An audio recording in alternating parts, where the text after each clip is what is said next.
Untuk membahas terkait vonis rendah terhadap terdakwa kasus korupsi terbesar di Indonesia, Surya Darmadi, sudah bersama kami pakar hukum pidana Asep Iwan Iryawan. Selamat pagi, Kang Asep. Selamat pagi, sehat selalu, semangat selalu.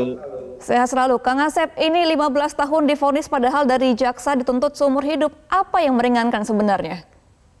Ya, yang pertama perkara korupsi ini kan perkara yang memang termasuk kejahatan kemanusiaan ya, yang kita prihatin dengan hukuman yang begitu ringan 15 tahun. Kerugiannya kan dituntut 86 triliun, triliun loh. Yang ratusan miliar aja kadang-kadang kita kan hukumnya 20 tahun. Triliun itu kan seharusnya hukumannya maksimal ya, yaitu seumur hidup. Kalau saya kan harusnya dijatuhkan itu. Walaupun itu terbukti, cuman masalah strafmat, masalah berat ringan hukuman memang itu kewenangan hakim. Kita hormati itu. Apa hakim berwenang untuk menjatuhkan berapapun hukumannya. Cuman ketika menjatuhkan hukuman yang menyangkut perkara korupsi, ya sekali lagi perkara korupsi yang menyangkut sumber daya alam dan kerugian negara mencapai 86 triliun, ya. Saya pikir 15 tahun itu kan merusak, ya maaf ya, rasa keadilan publik gitu. Jadi terkoyak-koyak. Tapi kita bisa pahami dalam arti begini. Ya memang publik sekarang tidak, kemarin-kemarin itu tidak mengikuti beberapa perkara yang menarik perhatian, yaitu ya jadi perkara korupsi yang harusnya dapat perhatian kan, baru juga tidak hanya ada yang lepas juga, malah ya nyangkut juga di Jakarta juga ada putusannya justru dilepaskan terhadap dakwaan itu karena dengan alasan perdata. Sekarang juga di Riau kan muncul lagi gitu kan 15 tahun. Karena mungkin publik kemarin terkonsentrasi memperhatikan perkara ya Sambo dan kawan-kawan, sehingga tidak terperhatikan, publik juga tidak perhatikan, media juga tidak perhatikan, sehingga seolah-olah ada perkara yang menarik didiamkan tanda petik ya. Dan sekarang terkonfirmasi terbuka bahwa ada perkara yang menarik perhatian, yaitu negara dirugikan sekian triliun, nah 80, kurang lebih 86 triliun harus dihukum 15 tahun. Kenapa itu terjadi? Ya pasti publik bertanya-tanya, yang bisa menjawab sebenarnya hakim itu. Kenapa hakim itu menjatuhkan begitu rendah 15 tahun ya terhadap pelaku yang merugikan negara begitu besar. Nah ini bisa dilihat, mungkin gak paling gampang lah kita monitor, nanti kita bisa eksaminasi atau anotasi terhadap putusan. Apalagi sikap-sikap terdakwa kan di persidangan juga tidak menunjukkan sopan gitu kan, terlepas sopan atau tidak sopan. Tapi kan yang jadi masalah adalah kok perkara korupsi nilainya triliun kok jatuh hukumannya rendah, kan harusnya tinggi gitu kan. Sering dikatakan bahwa putusan hakim itu ketika menjatuhkan hukuman dilihat ya filosofisnya. Kalau kejahatannya sangat sangat sangat ya, tinggi, ya maka hukumannya harus tinggi.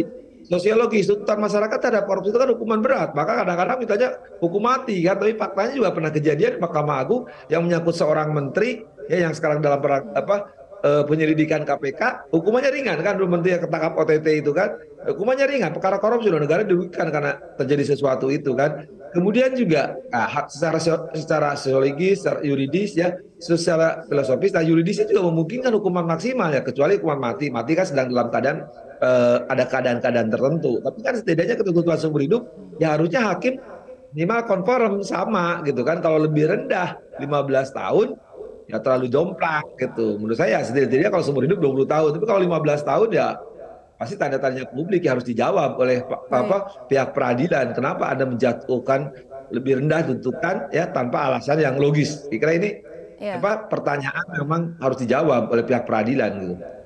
Nah, Kang Asep kan kemarin juga dalam pembacaan vonis yang meringankan adalah pertama usia dan kondisi yang sakit-sakitan Surya ini.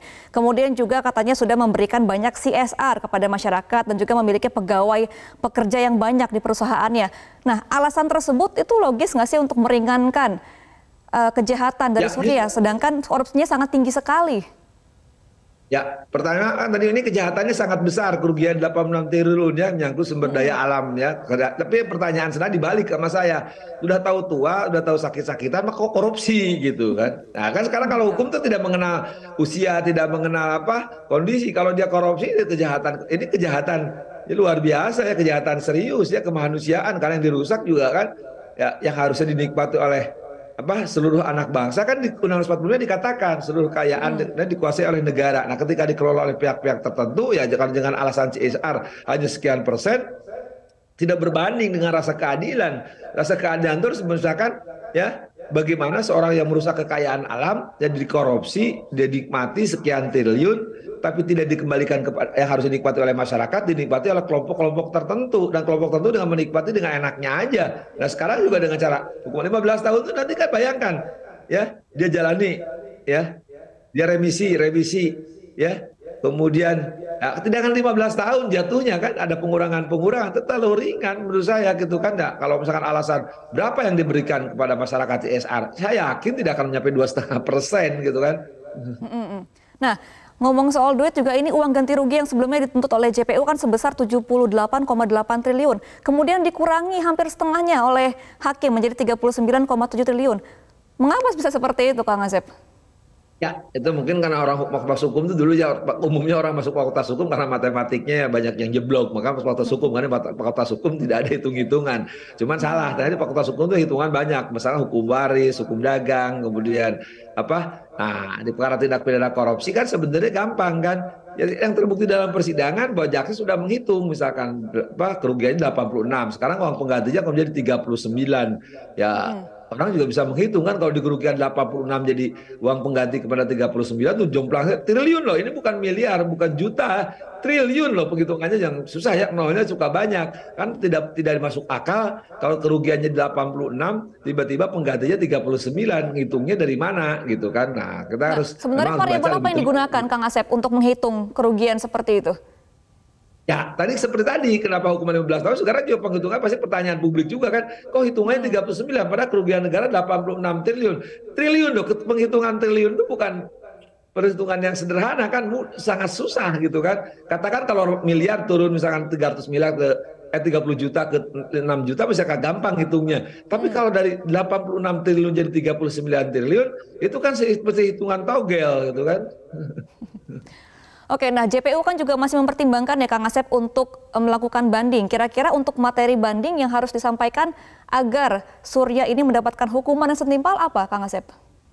Ya, sekali lagi kan hak para pihak mengajukan upaya hukum, baik banding atau kasasi. Nah, sekali lagi ketika jaksa mengajukan banding ya harus hati-hati bagaimana dia membuat memori banding. Nah, ketika memori banding ya memang harus logis gitu kan, artinya bagaimana kelemahan-kelemahan dari putusan hakim di pertimbangannya, ada kesalahan-kesalahan di putusan hakim di dalam pertimbangan. Nah, itu kemukakan dengan jelas, tegas, tuntas. Artinya, nah, tapi kita khawatir juga kan putusan berat, ringan, atau diperberat, atau diperingan, atau sama itu ya mungkin kesalahan dakwaan, ya, atau kesalahan putusan itu sendiri. Nah, kalau sekarang perkara korupsi, apalagi di pengadilan tipikor, itu kan nggak sembarangan ya, entah Kejaksaan Agung atau KPK selama ini kan pengalaman perkara korupsi. Nah, tinggal mungkin sekarang di putusan tinggal tadi, kalau sementara kita ngikutin di media ya, kadang-kadang kita memang agak terlambat ngikutinnya atau memang juga tidak terlalu terbuka, ya tinggal dilihat di pertimbangan hakimnya. Ketika pertimbangan hakimnya rasio disidendinya tidak etos logos patosnya, baik mempertimbangkan jumlah hukuman atau serapat maupun mempertimbangkan uang pengganti atau uang denda dan sebagainya itu tidak logis, ya sekali lagi tidak masuk akal atau dalam bahasa sederhana logika hukum selogisme tidak valid, ya sudah tentu jaksa harus memahami bahwa ini ada kesalahan-kesalahan yang harus diperbaiki oleh pengadilan tinggi, dan pengadilan tinggi punya hak ya untuk putusannya bisa sama atau lebih rendah atau memang harusnya lebih tinggi. Nah, kita berharap di pengadilan tinggi tipikor ya ini istilahnya dibatalkan kemudian diperbaiki ya lebih tinggi hukumannya. Tapi sekali lagi tergantung nanti pengadilan tinggi sejauh mana pengadilan tinggi memahami rasa keadilan masyarakat bahwa ternyata perkara korupsi sekarang trennya sekali lagi trennya rendah ya, terbukti sebelumnya ada perkara lepas ya di Jakarta sama juga ya ini, kemudian juga sekarang malah diturunkan. Ini kan harus dipahami oleh hakim, apalagi sekarang di Mahkamah Agung dicurigai kan ketika dua hakim agung tertangkap oleh KPK diperiksa oleh KPK, ya ada sesuatu kan, ada pesanan-pesan tertentu, jangan-jangan juga ya sekarang ada trennya Mahkamah Agung, padahal sebenarnya Mahkamah Agung sekarang udah terselamatkan dengan kasus kemarin di Jakarta Selatan kan, putusan Sambo dan kawan-kawan itu kan diapresiasi oleh publik.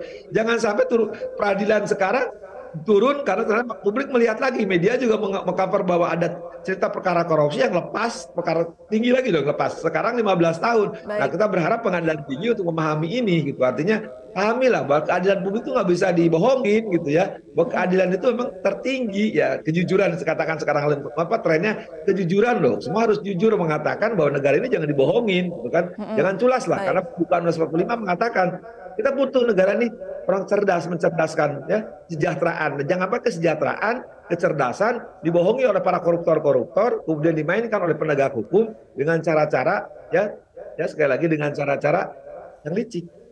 Nah, Kang Asep, Surya Darmadi kan juga mengajukan banding ya. Ada nggak kemungkinan hukuman ini akan justru lebih berat dibandingkan vonisnya kemarin? Ya, kembali kan berat ringannya hukuman setelah mati itu tergantung para hakim berbeda menimbangnya. Kalau saya sejak dulu kan, ketika saya aktif juga selalu kalau koruptor saya seumur hidup lah, berat minimal 20 tahun. Nah, kembali ke hakim tingginya. Sejauh mana bahwa hakim tinggi ini ya akan memahami rasa keadilan publik ya seperti saya bandingkan yang paling gampang kita sederhana seperti bagaimana hakim Jakarta Selatan mempertimbangkan rasa keadilan publik ya. Nah, kemarin kan didukung oleh amicus curiae. Nah, sekarang juga sejauh mana bahwa perkara korupsi ini menyentuh rasa keadilan ya hukumannya jangan ringan. Nah, kembali. Nah, kalau hakim tingginya sekarang memahami rasa keadilan ya sifat keilahian turun bahwa ini akibat negara dirugikannya bukan kecil 86 triliun loh anggaran berapa provinsi kan negara Republik ini juga kita bisa bayar utang kan ya. Nah, tinggallah keluar. Ya, berbaliknya apa? Hukuman maksimal, denda maupun uang pengganti juga harus tinggi kan. Pembelajaran bagi siapapun ya bahwa di pidana itu kalau perkaranya perkara narkotika, perkara korupsi ya, itu kan perkara yang tindak pidana ya yang sangat serius sekali lagi ya. Ketika serius harusnya hukumannya maksimal, dendanya aja, uang penggantinya ya maksimal gitu. Kalau negara rugikan 86 ya kembalikan loh 86. Ya hukumannya juga maksimal. Kalau sekarang 86 hukumannya ringan nanti dapat remisi dia bisa tanda petik sesuatu kan. Nah, kemudian juga uangnya bisa disimpan di sana, kembalikan lagi uangnya dengan cara murah, ya gampang. Orang akan Baik. melakukan hal yang sama. Kan hukum itu membuat efek jerah, jangan melakukan hal yang sama. Kalau sekarang seorang koruptor dituduh 86 triliun, menggalbaikan kecil, ya nanti orang ambil kan 86 triliun, loh, mending gua korupsi katakanlah 86, nanti kembalikan kepada negara cuman sepertiganya atau setengahnya kan gampang. Triliun loh, sekali triliun loh.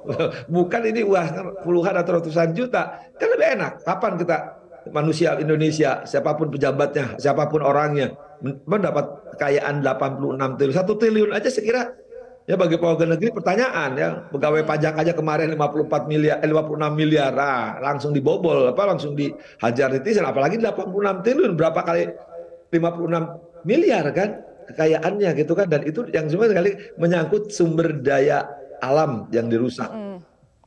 Baik, berarti kita akan nantikan babak barunya di banding. Semoga ini kasus mega korupsi ini bisa mendapatkan hukuman setimpal. Terima kasih Kang Asep Iwan Irawan selaku pakar hukum pidana. Selamat kembali beraktivitas Kang Asep.